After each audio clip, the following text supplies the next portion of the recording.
கவலை இல்லாம colour print பண்ணுங்க, அதுவும் மிக குறைஞ்ச விலையில. Epson eco tank printers. இது வெறும் ஃபேபுலஸ் இல்ல, இது டோட்டலி பிரிண்டபிளஸ். மாநிலங்களவை தலைவர் அவர்களே வணக்கம். ஒரு மிக முக்கியமான இந்த விவாதத்தில் கடமை உணர்வோடும் திராவிட முன்னேற்ற கழகத்தை சார்ந்தவன் என்ற பெருமிதத்தோடும் உங்கள் முன்னால் நான் நின்று உரையாற்றுகின்றேன். வந்தே மாதரம் என்ற பாடல் இயற்றப்பட்டு 150 ஆண்டுகள் ஆவதை ஒட்டி இரு அவைகளிலும் விவாதம் நேற்றும் நடைபெற்றது, இன்றைக்கும் நடைபெற்றுக் கொண்டிருக்கின்றது.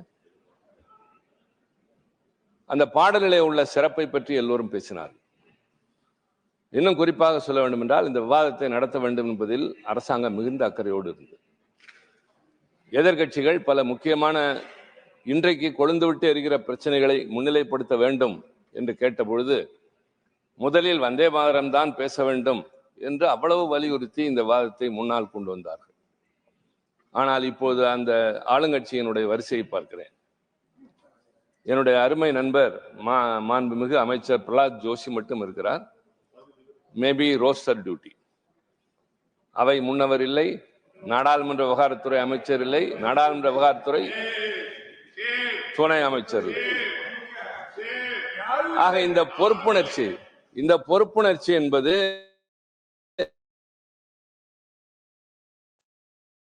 கொண்டு மட்டுமல்ல, அவை நடவடிக்கைகளில் பங்கேற்பதிலும் இருக்கிறது. ஒருவேளை அதை முன்னதே அவர்கள்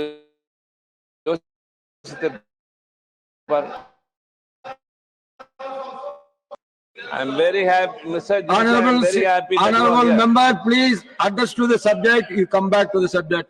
Honorable Mr. Joshi, I'm very happy that you are here. You always remain here whenever I speak. And today is your roster duty. But I say that the leader of the house is not there, parliamentary affairs minister, not the MOS of the parliamentary affairs minister is not here. Please look behind. Only you were very particular in bringing the debate first, than anything else. When you have spoken so much at length in the Lok Sabha and here, you should prove it by way of your actions. தயவு செய்து எப்பொழுதும் அடுத்தவர்களை விரல் நீட்டி குறை சொல்வதை you please come to the subject, please. நான் வருகிறேன். அதற்குத்தான் நான் இங்கே வந்திருக்கிறேன். அவர்கள் பேசும் போதெல்லாம் அடுத்தவர்களை விமர்சிப்பதில் தான் இருக்கிறார்களே தவிர அதில் உள்ள நிறைகளை பற்றி பேசுவதில்லை. வந்தே மாதரம் என்ற பாடலை பற்றி பேச விழைந்தவர்கள் பெரும்பாலும் குற்றச்சாட்டை காங்கிரஸ் கட்சியின் மீதும் மறைந்த பண்டித நேரு அவர்கள் மீதும் வைத்தார்கள். பதிலுக்கு அவர்களும் வைத்தார்கள். விளக்கம் சொல்ல வேண்டிய ஒரு கடமை உணர்வோடு. ஆனால் நாங்கள் சில பொறுப்புணர்ச்சியோடு இங்கே பேச வேண்டும். இந்த அவையின் இந்த விவாத நேரத்தை நான் மிக முக்கியமாக கருதுகிறேன். ஊருக்கும் உலகத்திற்கும் தெரியாத சிலவற்றை சொல்வதற்கு இந்த சந்தர்ப்பத்தை நான் பயன்படுத்திக் கொள்ள விரும்புகின்றேன். எல்லோரும் குறிப்பிட்டார்கள், இந்த பாடல் பங்கிம் சந்திர சட்டோபாத்யாய் என்பவரால் 1876 எழுதப்பட்டு பின்னர் 1882 அவர் எழுதிய ஆனந்தமடம் என்கின்ற நாவலில் தொடர், அதாவது பங்களா தர்ஷன் என்ற பத்திரிகையில் ஒரு தொடராக வெளிவந்தது. அதுல இந்த பாடல் இடம்பெற்று அது மிகுந்த புகழ் பெற்று உள்துறை அமைச்சர் குறிப்பிட்டதை போல, எதிர்கட்சி தலைவர் சொன்னதை போல 1896 ஆண்டு ரவீந்திரநாத் தாகூர் அவர்களால் கல்கத்தாவில் காங்கிரஸ் மாநாட்டில் அவரால் மெட்டமைக்கப்பட்டு பாடப்பட்டது. அது அத்தோடு நிற்கவில்லை. அந்த வந்தே மாதரம் என்ற அந்த 2 சொற்கள் இந்தியா முழுவதும் எதிரொலித்தது. விடுதலை வேட்கையை கிளர்ந்து எழச் செய்தது. இது எந்த மொழியிலே என்று யாரும் பார்க்கவில்லை. இன்றைக்கு நாம் பாடுகின்ற நாட்டுப்பண் என்று சொல்லுகிற ஜனகண மனதியாக இருக்கலாம், நாட்டுப்பாடல் என்று சொல்லுகிற வந்தே மாதரமாக இருக்கலாம், இரண்டும் வங்காள மொழியில் இருக்கிறது. எந்த மொழி தெரியாது. ஆனால் உணர்ச்சிகளை கொந்தளிக்கிற போது, அது எதை முன்வைக்கிறது என்கிற போது அதில் எல்லோரும் ஒன்றிணைந்தார்கள். அன்றைக்கு ஏற்பட்ட அந்த உணர்ச்சி என்பது காஷ்மீரிலிருந்து கன்னியாகுமரி வரை பரவியது. எல்லோருக்கும் ஒரே உணர்வு இருந்தது, இந்த நாடு விடுதலை பெற வேண்டும் என்று. மகாகவி பாரதி அவர்கள் ஒரு அழகான பாடலை நிறைய எழுதியிருக்கிறார். விடுதலை வேட்கையை குறித்து, எந்தையும் தாயும் மகிழ்ந்து குலாவி இருந்தது இந்நாடே, அதன் முந்தையர் 1000 வாழ்ந்து முடிந்ததும் இந்நாடே, அவர் சிந்தையில் 1000 எண்ணங்கள் சிறந்து விளங்கியதும் இந்நாடே. இதை நான் சிந்தை வந்தனை கூறி மனதில் இருத்தி என் வாயுர வாழ்த்துவேனோ, வந்தே மாதரம் வந்தே மாதரம் என்று வணங்குவேனோ என்று சொல்கிறார். அன்றைக்கு அந்த பாடல் எல்லா திசைகளிலும் ஒலித்தது. இப்பொழுது நான் சொல்ல வருவது, அவைத்தலைவர்களே, உங்களுக்கு வரலாறு நிறையவே தெரியும். இந்த விடுதலை உணர்வு என்பது, வெள்ளையர்களை எதிர்த்து போராடுவது என்பது ஏதோ 20ஆம் நூற்றாண்டு 19ஆம் நூற்றாண்டின் இறுதியிலே வந்ததை போல ஒரு தோற்றம் வரலாறு எழுதப்படுகின்றது. வரலாறு எழுதப்படுவதை பொறுத்து தான் அது அடுத்தவர்களால் நம்பப்படுகிறது. உலகத்திலே மாவீரன் அலெக்சாண்டர், உலகத்திலே மகா பெரிய கொடுங்கோலன் செங்கிஸ்கான், இப்படி எழுதினார்கள். ஆனால் என்ன, அலெக்சாண்டர் மட்டும் என்ன பூங்கொத்து கொடுத்தா அடுத்த நாடுகளை கைப்பற்றினார்? அவரும் தலைகளை கொய்தார், அவரும் போர் தொடுத்தார், பல பேரை கொன்றார். செங்கிஸ்கானும் அதையே செய்தான். ஆனால் எழுதியவர்கள் அவர்களுக்கு ஆதரவாக எழுத ஆரம்பித்த போது அலெக்சாண்டரை மாவீரன் என்றும் இவனை கொடுங்கோலன் என்றும் சித்தரித்தார். என்னுடைய கவலை, மற்றவர்களுடைய பங்களிப்பை நாங்கள் கொஞ்சம் கூட நாங்கள் மறக்கவில்லை. உங்களுக்கு தெரியாதல்ல, தமிழ்நாட்டில் திலகரின் பெயரால் திடல் வைத்திருக்கிறோம். நேதாஜி சுபாஷ் சந்திர போஸின் பெயரால் சாலைகள் வைத்திருக்கிறோம். கஸ்தூரிபாய் காந்தி மருத்துவமனை என்று காந்தியினுடைய மனைவியின் பெயரால் மருத்துவமனை வைத்திருக்கிறோம். கமலா நேரு பூங்கா என்று நேருவினுடைய மனைவியின் பெயரால் பூங்கா வைத்திருக்கிறோம். நான் கேட்கிறேன், எங்காவது வடபுலத்திலே வாவு சிதம்பரனார் சாலை உண்டா? பாரதியார் தெரு உண்டா? யாருக்காவது வீரபாண்டிய கட்டபொம்மனை தெரியுமா? தயவு செய்து சொல்லுங்கள். ஏன் புறக்கணிக்கப்பட்டோம்? கேட்க வேண்டியது யார்? நாம் தான். நாங்கள் ஒரு மாநில கட்சி தான், திராவிட முன்னேற்ற கழகம். ஆனால் எந்த நிலையிலும் இந்த நாட்டுக்கு போராடியவர்களை நாங்கள் கைவிட்டதும் இல்லை, அடையாளம் காட்ட தவறியதும் இல்லை என்பதை நான் பேருவகையோடு சொல்கிறேன்.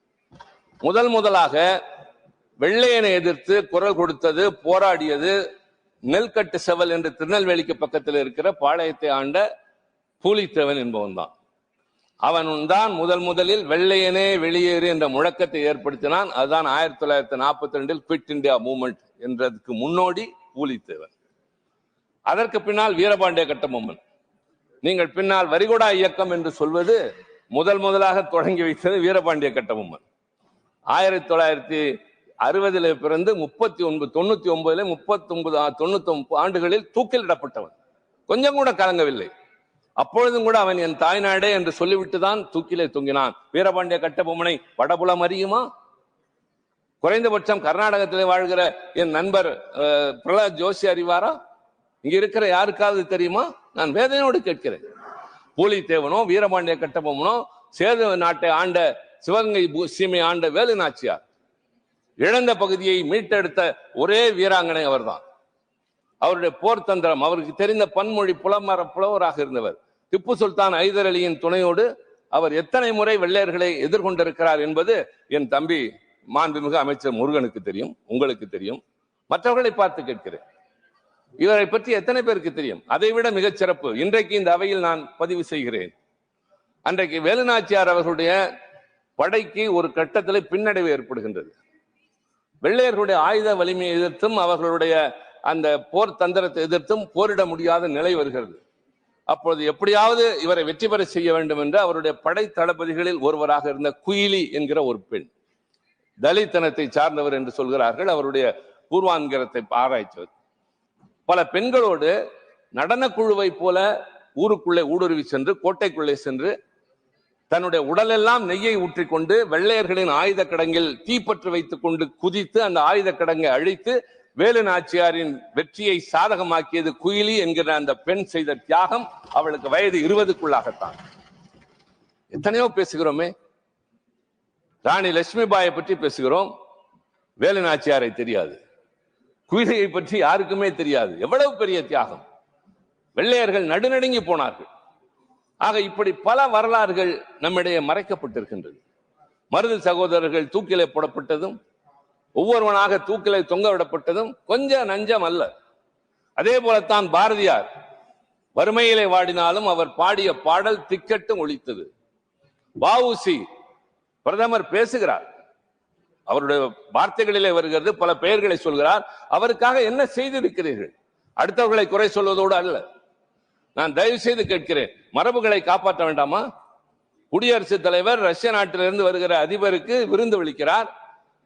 அரசியல் சட்டத்தின் 79வது பிரிவு சொல்கிறது, நாடாளுமன்றம் என்பது இரு அவைகளை கொண்டது. அதனுடைய ஒட்டுமொத்த அரசாங்கத்தின் தலைவராக குடியரசுத் தலைவர் இருப்பார் என்று. ஆனால் வெளிநாட்டிலிருந்து வருகிற ஒரு தலைவருக்கு தருகிற விருதில் எதிர்கட்சியை சார்ந்த மாநிலங்களவை தலைவரும் அழைக்கப்படவில்லை, மக்களவை தலைவரும் அழைக்கப்படவில்லை. யாரிடம் போய் சொல்வது? சுதந்திரத்தை பெற்றோம், அதை குடியரசாக மாற்றினோம். அந்த குடியரசு என்பதை நிலைநாட்டுவதற்கு, மக்களாட்சி என்பதற்காக. இந்த வந்தே மாதரம் பாடல் கூட அப்படித்தான். தாகூர் காங்கிரஸிலே பாடினார், காங்கிரஸ் கட்சி தீர்மானம் நிறைவேற்றியது என்பது அல்ல. அரசியல் சட்ட நிர்ணய சபை 1950 ஜனவரி 24 இதை ஏற்றுக்கொண்டது. ஒரே நாளில் இரண்டுக்கும் ஒரே சம அந்தஸ்து, ஜனகணமதிக்கும் உண்டு, வந்தே மாதரத்துக்கும் உண்டு என்று சொல்லி அவர்கள் அதை நிலைநிறுத்தினார்கள். இப்போது நான் கேட்க வருவது, வ.உ. சிதம்பரனார் என்கிற பெயரை சொல்கிறீர்கள், அவரை பற்றி என்ன தெரியும்? வாணிகத்தின் மூலமாக இந்த நாட்டிலே உள்ளே ஊடுருவி நுழைந்த அந்த வெள்ளையர்களை வாணிகத்தால் தான் விரட்ட முடியும் என்று அவர்களுக்கு எதிராக கடலிலே கப்பல் வாங்கினார். கப்பல் மூலமாகத்தான் வந்தார்கள். இங்க இருக்கிற சரக்குகளை கொண்டு போனார்கள். இவர் பதிலுக்கு ஒரு கப்பல், சுதேசி கப்பலை வாங்கினார். வந்தே மாதரம் என்று அதை அழைத்தார். அதற்காக நிதி திரட்ட வடக்கே வருகிறார்.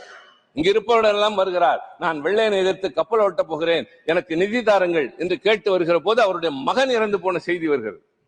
அவர் சொல்கிறார், நான் போய் ஆக வேண்டியது ஒன்றுமில்லை, என் மகன் இறந்தது எனக்கு பெரிதில்லை, எனக்கு கப்பல் வாங்குவதுதான் முக்கியம், வெள்ளையனை விரட்ட என்று இங்கே நின்று காசு வாங்கி கொண்டு போய் அந்த கப்பலை வாங்கினார். அவரை எதிர்த்து வழக்கு தொடுக்கப்பட்டு சரித்திரத்தில் இல்லாத அளவிற்கு 2 ஆயுள் தண்டனைகளை பெற்ற ஒரே தலைவன் வ.உ. சிதம்பரனார் தான். சிறையில் என்ன நடந்தது? மற்ற கைதிகளைப் போல கூட நடத்தவில்லை. அவரை செக்கிழுக்க வைத்தார். எண்ணெய் ஆட்டுகிற செக்கினை மாட்டுக்கு பதிலாக அவரை வைத்து இழுத்த கொடுமை உங்களுக்கு தெரியாதா தலைவர் அவர்களே? எத்தனை இடங்களில் நீங்களும் பேசியிருப்பீர்கள், எவ்வளவு அறிந்திருப்பீர்கள். செக்கிழுத்து வெளியே வந்து சக்கையாக விழுந்தார். சிறையிலே அவரை போலவே சென்ற வீரன் சுப்பிரமணிய சிவா வெளியே வந்த போது தொழுநோய் வந்து செத்தார். என்ன தந்தது இந்த நாடு அவர்களுக்கு? அதைத்தான் கேட்டேன். நாங்கள் வைக்கிறோமே வடபுலத்தில் இத்தனை பெயர்களை, இவ்வளவு மரியாதை தருகிறோமே, இங்கே வாடியவர்களுக்காக போராடியவர்களுக்கு நீங்கள் எங்களை பற்றி தெரிந்தாவது கொள்கிறீர்களா? குறைந்தபட்சம் உங்கள் பாடத்திட்டத்திலாவது சொல்லித்தாருங்கள். சிபிஎஸ்இ பாடத்திட்டத்தில் இப்படி எல்லாம் தலைவர்கள் வாழ்ந்திருக்கிறார்கள் என்று. ராணி அப்பக்கா என்று ஒருவர் கர்நாடகத்திலே வாழ்ந்தார். யாருக்கு தெரியும்? எத்தனை கொடுமைகள், எவ்வளவு பேர் தியாகம், கொஞ்சம் நஞ்சம் அல்ல. சோழவந்தானிலே பிறந்த ஒரு பெண் பத்மாசினி மதுரையிலே வாழ்க்கைப்படுகிறார் சீனிவாசவர்தன் என்பவருக்கு. அவர் தேசபக்தி உள்ளவர். அவரோடு சேர்ந்து இவர் தெருவெல்லாம் பாரதியாரின் பாடல்களை பாடிக்கொண்டே போகிறார். வெள்ளையர்களுக்கு அதிர்ச்சி ஆகிறது. ஜாலியன் வாலாபாக் படுகொலையை பற்றி, லாலா லஜபதி ராய் அடிபட்டு செத்ததை பற்றி பத்மாசினி தமிழ்நாட்டு வீதிகளிலே முழங்கிய முழக்கம் எங்களுக்கு இருந்த உணர்வு. இது பஞ்சாப் என்று பார்க்கவில்லை, ஜாலியன் வாலாபாக்கில் நடந்த படுகொலை என்று பார்க்கவில்லை. இது தேச விடுதலைக்காக நடைபெற்ற படுபாதகம். ஒருவர் தியாகம் செய்திருக்கிறார் உயிரை என்று தெரு தெருவாக பாடியவள் பத்மாசினி. அவளை கொண்டு போய் சிறையில் அடைத்தார்கள் கர்ப்பிணியாக. உள்ளேயே குழந்தை பிறந்து செத்து போனது. வெளியே வந்து தொடர்ந்து தன்னுடைய பணியினை தொடங்குகிறார். அந்த பணியிலேயே இறந்து போனார். பத்மாசினியை யார் அறிவார்? என் தம்பி முருகன் அறிவாரா? குறைந்தபட்சம் இவ்வளவு பேர். நான் முக்கியமான ஒன்றை இன்றைக்கு உங்களோடு பகிர்ந்து கொள்கிறேன். அது ரொம்ப அவசியமாகிறது. மீண்டும் தெரியுமா தெரியுமா என்றுதான் நான் கேட்க வேண்டும். எங்களுடைய துர்பாகியமான நிலைமை. இந்த வார்த்தையை நான் பயன்படுத்துவதில்லை, ஆனால் பயன்படுத்த வேண்டிய கட்டம். திருவனந்தபுரத்திலே குமரி பக்கத்திலே பிறந்த செண்பகராமன் பிள்ளை உங்களுக்கு தெரியும், அண்ணன் சிதம்பரத்துக்கு தெரியும். செண்பகராமன் பிள்ளை இங்கிருந்து ஒரு ஜெர்மானி நாட்டு உளவாளியின் மூலமாக அவருடைய அறிவாற்றலை புரிந்து கொண்ட அவர், நீ இங்கே இருக்காதே, போதாது, நீ வெளிநாட்டுக்கு வா என்கிற போது இவருக்கு அப்பொழுதே சிறு வயதிலேயே விடுதலை வேட்கை வருகிறது. முதலாக ஜெய்ஹிந்த் என்ற முழக்கத்தை உருவாக்கியதே செண்பகராமன் தான். அந்த செண்பகராமன் இங்கிருந்து கிளம்பி இத்தாலிக்கு போய் பல மொழிகளை பயில்கிறார். எல்லாவற்றையும் படித்துவிட்டு ஜெர்மன் நாட்டுக்கு போய் அங்க இருக்கிற மன்னர் பேரரசர் கெய்சரின் நெருங்கிய நம்பிக்கைக்குரியவராக மாறி அவருடைய அந்தரங்க ஆலோசகராக மாறுகிறார். அதற்கு பின்னால் ஹிட்லரோடும் அவர் நெருங்குகிறார். அப்போதான் முதல் உலக போர் நடைபெற்றுகிற போது அங்கிருந்து வந்த எம்டன் என்ற போர்க்கப்பலிலே அவர் தளபதியாக வந்து, யாருக்குமே தெரியாது, எம்டன் குண்டு என்று கேள்விப்பட்டிருப்போம், தமிழ்நாட்டு எல்லைக்குள்ளே கடலோரத்தில் வந்து வெள்ளையர்களுடைய பர்மாஷல் என்கிற எண்ணெய் கிடங்குகளை உடைத்துவிட்டு செஞ்சாஜ் கோட்டையிலே குண்டு வீசிவிட்டு வெற்றிகரமாக திரும்பிய வீரன் செண்பகராமன். பின்னர் ஹிட்லரிடம் நெருங்குகிறான். ஹிட்லருக்கு இவன் மீது ஏகப்பட்ட மரியாதை. அவரிடம் அவன் பேசுகிறான், என் நாடு விடுதலை அடைய வேண்டும், நான் அதற்காகத்தான் இவ்வளவு தொலை வந்தேன். அந்த நேரத்தில் ஹிட்லர் சொல்கிறான், இந்தியர்கள் சுய ஆட்சிக்கு தகுதியற்றவர்கள் என்று சொல்கிறான். இதை கேட்டு கேள்விப்பட்ட செண்பகராமன் கொந்தளித்து போய், நீ பேசியது தவறு, மன்னிப்பு கேள், அந்த மன்னிப்பையும் எழுத்து மூலமாகத்தா என்று கேட்கிறார். வேறு வழி இல்லாமல் அன்றைக்கு செண்பகராமனுக்கு மக்களிடம் இருந்த செல்வாக்கை உணர்ந்த ஹிட்லர், அவைத்தலைவர் அவர்களே, பல பேர் தெரிந்து கொள்ள வேண்டும், ஹிட்லர் முதலாக தலை வணங்கி மன்னிப்பு கடிதம் எழுதியது தமிழனாகிய செண்பகராமனுக்கு. எதற்காக? இந்த நாட்டை பற்றி அவமானப்படுத்தினான் ஒருவன் என்று அந்நிய நாட்டின் மிகப்பெரிய சர்வாதிகாரியா இருந்தவிடம் போய் பேசுகிற துணிச்சல் செண்பகராமனுக்கு இருந்தது. கடிதம் எழுதினான், எழுதிவிட்டு ஆற்ற முடியவில்லை. நம்மிடமிருந்து இப்படி ஒரு கடிதம் போய்விட்டதே, இதை எப்படியாவது கைப்பற்ற வேண்டும் என்று. அப்படி கைப்பற்ற முனைவது அவனுடைய நாசிகள். அந்த கடிதத்தை கைப்பற்ற முனைகிற முயற்சியில் மெல்ல கொள்ளுகிற நஞ்சினை கொடுக்கிறார்கள், உணவிலே கலந்து தெரியாமல் உட்கொள்கிறார். மெல்ல மெல்ல அவருடைய உயிர் போகிறது. இதற்கு முன்னால் இன்னொரு செய்தி, எனக்கு முன்னால் பேசிய சுகேந்திர சேகராவையும் சொன்னார், உள்துறை அமைச்சரும் சொன்னார், பிரதமரும் சொன்னார், இவரும் சொன்னார். மராட்டிய மாநிலத்தை சார்ந்த என் சகோதரி ரஜினி பாட்டீல் இருந்தால் அவருக்கு தெரியும். மராட்டிய மாநிலத்தை சார்ந்த திருமதி காமா, மேடம் காமா, அந்த அம்மா, அவர்தான் முதலாக ஜெர்மன் நாட்டிலே நடைபெற்ற ஒரு உலக சோசியலிச மாநாடு 1907 ஆண்டு. 1907 ஆண்டு உலக சோசியலிச மாநாட்டில் போய் ஒரு பெண் நின்று கொண்டு, ஒரு பார்சி இனத்தை சார்ந்த மராட்டிய பெண்மணி தன் சேலை மடிப்புக்குள்ளே இருந்து மூவர்ண கொடியை எடுத்து காட்டி, இது என் இந்திய நாட்டின் சுதந்திர கொடி, எல்லோரும் வணக்கம் சொல்லுங்கள் என்று சொன்ன அந்த மாநாட்டில் விளாடிமிர் லெனின் இருந்தார். எல்லோரும் சேர்ந்து அதற்கு வணக்கம் செலுத்த வேண்டிய நிர்பந்தம் ஏற்பட்டது. அந்த அம்மையாரோடு அரசியல் ரீதியாக தொடர்பில் இருந்தவர்கள் விளாடிமிர் லெனினும் மேக்சிம் கார்கியும். இந்த நாட்டிலே போராடி அத்தனை பேருக்கும் அடைக்கலம் கொடுத்தார். அவர் வளர்த்த ஒரு பெண் லட்சுமிபாய் என்பவர் தான் இந்த செண்பகராமனை மணந்து கொண்டார். இந்த கதை, ஆம், இது வரலாறா? இல்லை, கதை, சோக கதை, சொந்த கதை, ஊருக்கு தெரியாத கதை, தெரிய வேண்டிய கதை. ஒரு தனி மனிதன் இங்கிருந்து ஜெர்மன் நாட்டுக்கு போய் ஒரு சர்வாதிகாரியை மிரட்டுகின்ற அளவிற்கு வாழ்ந்து, கப்பலில் ஏறி தளபதியாக வந்து உலகத்தில் இருக்கிற எல்லோருக்கும் அதை பரப்புகிறான். அந்த செண்பகராமனை முதலாக நேதாஜி சுபாஷ் சந்திர போஸ் ஜெர்மன் நாட்டில் சந்தித்த போதுதான் ஜெய்ஹிந்த் என்ற அவருடைய அந்த முழக்கத்தை எடுத்துக்கொண்டு திரும்புகிறார் என்பதும் ஒரு வரலாறு. மெல்ல கொல்லும் விஷம், உயிர் போய் கொண்டிருக்கிறது, இங்க இருந்தால் உனக்கு ஆபத்து, வேறு நாட்டுக்கு போ என்று சொல்கிற போது போகிற வழியில் நாசிக்கள் மறித்து தாக்குகிறார்கள்.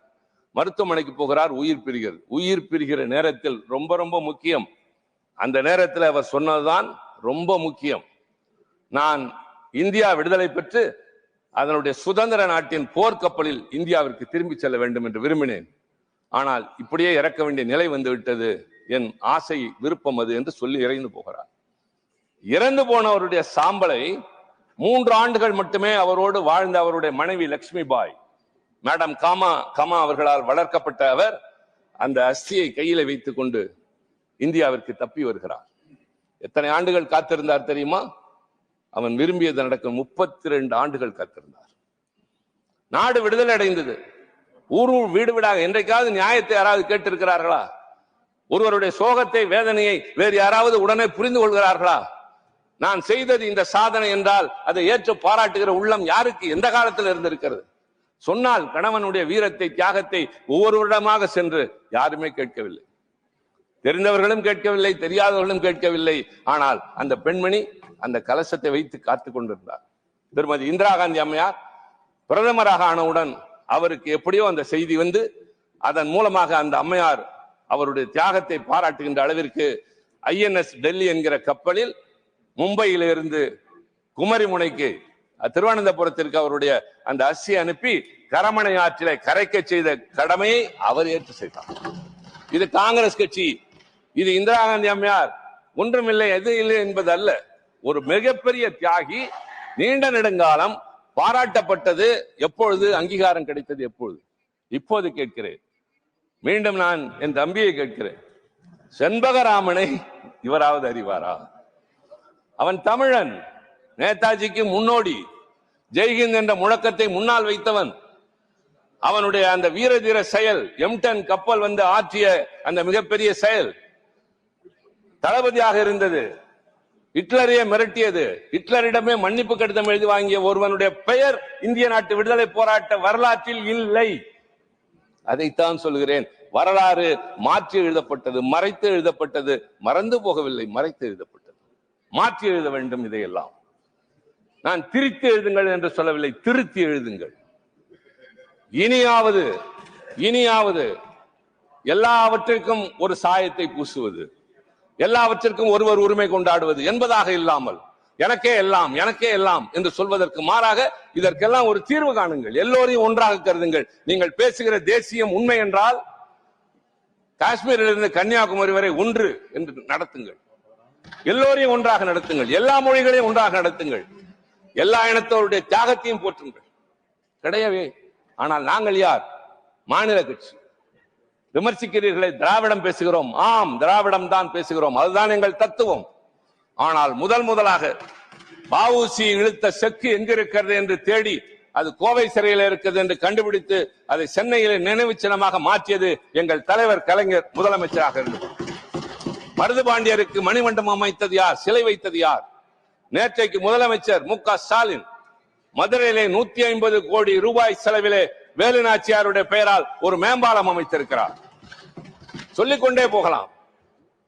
தீரன் சின்னமலை உங்களுக்கு தெரியாது, உங்கள் பகுதியை சார்ந்த மாபெரும் வீரன் தீரன் சின்னமலை. அவன் சிறையிலே கைதாகி இருக்கிற போது, என் பகுதியை சார்ந்தவர் அல்ல, நம்ம பகுதியை சார்ந்தவர், இந்திய தேசத்தை சேர்ந்தவர். நீங்கள் வாழ்ந்த பகுதி, வாழுகின்ற பகுதி, நீங்கள் இந்தியாவுக்கே சொந்தம். எல்லாரும் தான் வாழ்றோம்.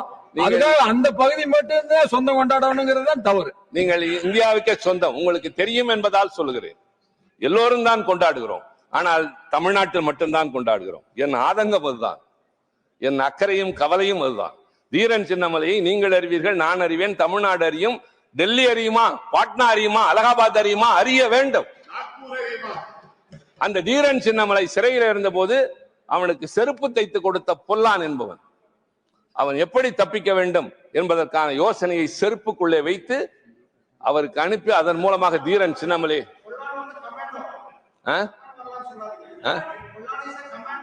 ஐயோ நான் கேளுங்க தம்பி, இங்க பாருங்க, நீங்க தப்பான வரலாறு நிறைய சொல்லிட்டு இருக்கீங்க சார். தலைவர் அவர்களே, உங்களுக்கு தெரியும், நீங்க தமிழ்நாட்டில இருந்து வந்திருக்கோம். அவர் தொடர்ந்து ஆரம்பத்தில இருந்து அவருடைய பேச்சு ஆரம்பிச்சதுல இருந்து தப்பான தகவல் சொல்லிட்டு இருக்காரு. 20 வருஷம் ஆட்சியில இருந்தது யார் சார்? சென்ட்ரல்ல 20 வருஷம் ஆட்சியில இருந்தது யார்? திமுக ஆட்சியில இருந்தது, காங்கிரஸ் ஆட்சியில இருந்தது. நீங்க அவங்க கூட கூட்டணியில் இருக்கிறீங்க. அப்ப யார் பண்ணிருக்கணும்? நீங்க கொண்டு வந்திருக்கணும். இங்க வந்து இந்தியா முழுவதும் கொண்டு சேர்க்க வேண்டிய பொறுப்பு யாருக்கு இருக்கு? உங்களுக்கு இருந்தது. பொறுப்பை வந்து தட்டி கழிச்சிருங்க சார். தட்டி கழிச்சுட்டு இப்ப காசி தமிழ் காசியில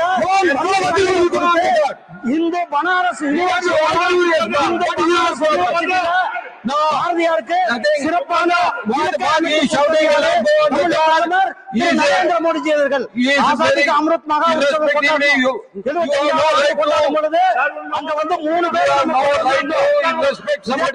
அவர்களையும் நம்முடைய பிரதமர் அவர்கள் கொண்டாடினார்கள். அவர் தப்பான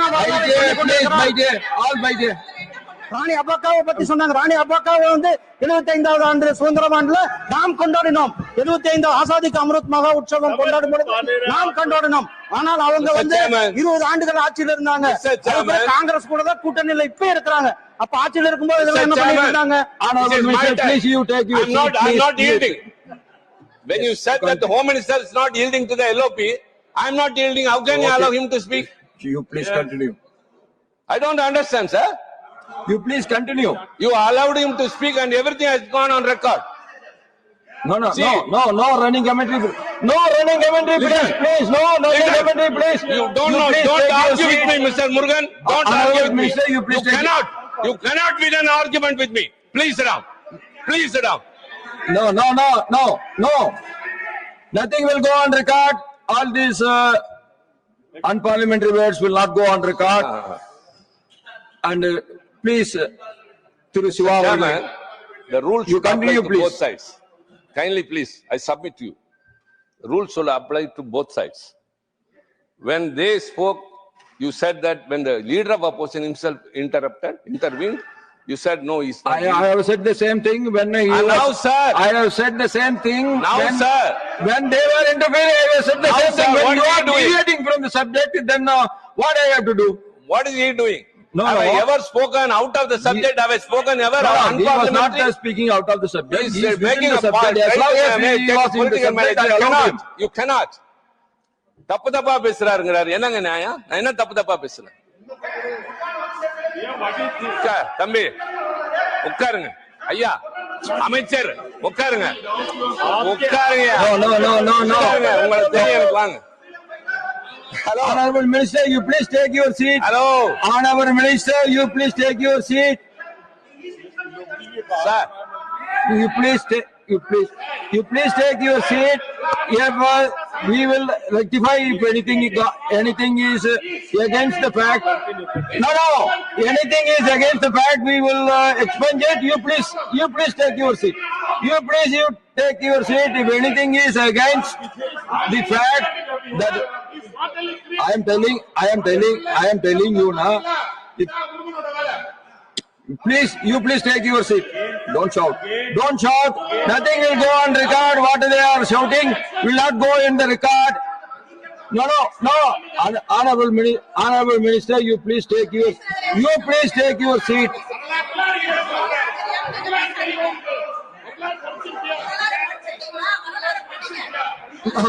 Nothing will go on record. For some time, nothing will go on record. You please take your seat. Nothing will go on record. You please take your seat. You all please take your seat. Thri Siva, please continue. I'm prepared to continue, provided if I. Otherwise, I have to call the other No, speaker. how can you? No, then you have to continue. Interrupting me. I have given my ruling. You have to continue, or otherwise I have to call No, others. please be impartial. Please Then be you impartial. continue. Please be impartial. No, I am not My time impartial. is interrupted. I am not impartial. My time is You interrupted. cannot question the chair. Sir, I should- You have to continue. I I should am have telling my you are say. not speaking. What I I have to should do? have my say, please. No, that I should have my understand. say. Honorable Minister, I understand. I requested him to continue. If he is not continuing, then I will be calling the other speaker. No, it's past. Kindly. Sir, நான் சொல்ல வந்தது. நான் தமிழ்ல பேசுறேன், தமிழ்ல தான் போகணும். ஏன்னா தம்பியும் அதான் பேசுறேன். ஐயா கொஞ்சம் உட்காருங்க. Please. போரில் பல தந்திரங்கள் உண்டு. செய்திகள் அனுப்புவதில் பல முறைகள் உண்டு. புறாவின் மூலமாக அனுப்புவார்கள், தூதுவனின் மூலமாக அனுப்புவார்கள், உணவுக்குள்ளே ஏதாவது வைத்து அனுப்புவார்கள். அந்த அனுபவம் நிறைய பேருக்கு இருக்கும். எங்களுக்கு தெரியும் பைக்குள்ளே எப்படி ஒரு மருத்துவர் சீட்டோடு கொண்டு போய் அடுத்தவர்கள் கொடுத்து வருவார் என்றெல்லாம் தெரியும். நாங்களும் சிறையில் நீண்ட காலம் ஒரு வருட காலம் இருந்தவன் தான். அது மாதிரி ஒரு தந்திரமாக எல்லாம் தடை செய்யப்பட்ட காலத்தில் தீரன் சின்னமலைக்கு ரகசிய குறிப்புகளை அனுப்புவதற்கு வழி இல்லாமல் செருப்புக்குள்ளே வைத்து அனுப்பிய ஒரு கமாண்டோ தான் மிஸ்டர் பொல்லான். நான் குறைத்து சொல்லவே இல்லை. He is a commando, but his brain and technology was different. His brain and technology was totally different. Dheeran Chinnamalai தப்பிக்க வேண்டும், அதற்காக ஒரு செய்தி அனுப்புகிறார். எப்படி அனுப்பினால் போய் சேரும் என்கிற போது செருப்புக்குள்ளே வைத்து அனுப்புகிறார். அவ்வளவுதான். ஏன் நீங்க அதை போய் தப்பா எடுத்துக்கிறீங்க? Continue. அது எடுத்துக்கிற கோணத்துல இருக்கு. நான் தவறாவே Time பேசுறேன். is over, but still I am giving you 2-3 minutes Please, to you have to conclude. consider, please. இப்ப நான் சொல்லுகிறேன். இவ்வளவு சொன்னேன். எதையுமே நான் தப்பா பேசுறேன் தம்பி, நீங்க வெரிஃபை பண்ணிக்கலாம். நான் வரலாற்றை அப்படியே Please சொல்கிறேன். come to the subject. Why you are arguing? I appeal to the leader of the house as well as through you, my dear brother. இவ்வளவு வரலாறு சொன்னேன் அல்லவா சண்பகராமன். அடுத்து நீங்கள் புதிதாக கடலில் மிதக்க விடப்படுகின்ற போர்க்கப்பலுக்கு INS சண்பகராமன் என்று பெயர் வையுங்கள். நாங்களும் சேர்ந்து பாராட்டுவோம். I urge the government, name the next warship which you are going to sail after INS Shanbagaraman. I will also appreciate. We will also appreciate. Nobody will have grudges about it. He is a person who has gone outside the country. அவர் விடுதலைக்காண்டி அங்க இருக்கிறவர்களை சேர்த்து கொண்டு வந்து எவ்வளவோ பாடுபட்டு செத்து போனான். கடைசியில் போர்க்கப்பலில் வர வேண்டும் என்று விரும்பி செத்த அவன் அந்த 32 வருஷங்களாக அந்த சாம்பலை வைத்துக் கொண்டு காத்திருந்த அந்த பெண்மணி, அவளுடைய தியாகம், அந்த பொறுமை, இதற்கெல்லாம் நீங்கள் உண்மையிலேயே பாராட்டுகின்றால் வெறும் பெயர் சொல்லாதீர்கள், நடைமுறையிலே காட்டுங்கள்.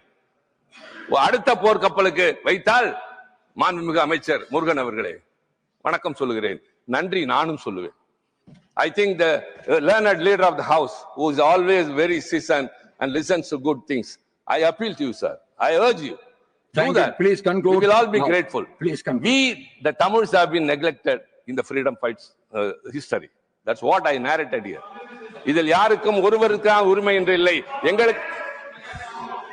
Please. எங்களுக்கும் Please, நிறைய please, பங்கு please இருந்தது. Sir, please let me wind up. Let me wind up. எங்களுடைய பங்கு யாருக்கும் குறைவில்லாதது. ஆனால் வரலாற்றில் பெருமளவிற்கு அது மறக்கப்பட்டது. நான் சொல்லுகிறேன், சிபிஎஸ்இ பாடத்திட்டத்தில் தயவு செய்து நான் குறிப்பிட்ட இவர்களெல்லாம் கொண்டு வாருங்கள். வளருகின்ற தலைமுறைக்கு சொல்லிக் கொடுங்கள். எத்தனை பேர் இந்த நாட்டின் எத்தனை மூலையிலே பகத்சிங், உத்தம் சிங்கை பற்றி சொல்கிறோம், பெருமை அடைகிறோம். எத்தனையோ பேர் எவ்வளவோ செய்தார்களே, அந்த வரிசையில் இப்படியும் சில பேர் வரலாற்றிலே மறந்து போயிருக்கிறார்கள் அல்லது மறைக்கப்பட்டிருக்கிறார். Unsung heroes and unsung heroines. வெளிச்சத்திற்கு கொண்டு வர வேண்டியது உங்களுடைய கடமை, எங்களுடைய கடமை. இது கட்சி வேறுபாடு அல்ல, இது இந்த நாட்டினுடைய உணர்வு. உண்மையில் நீங்கள் இந்த வந்தே மாதரம் என்கிற 150வது நாளை கொண்டாடுவது அந்த உணர்வோடு நாங்களும் பங்கெடுக்கிற காரணத்தால் தான் நாங்களும் இதில் கலந்து கொண்டு பேசுகிறோம், உணர்ச்சி பூர்வமாக பேசுகிறோம். அதுல வைக்கிற வேண்டுகோள், தெற்கே தமிழகத்தில், கர்நாடகத்தில், கேரளாவில் எல்லா பகுதியிலும் வாழ்ந்த தியாகிகளுக்கும் மரியாதை தாருங்கள், அவர்களுக்கும் அங்கீகாரம் தாருங்கள். வரலாற்றை சரியாக எழுதுவோம், பள்ளி பிள்ளைகளுக்கு சொல்லித் தருவோம். நன்றி, வணக்கம்.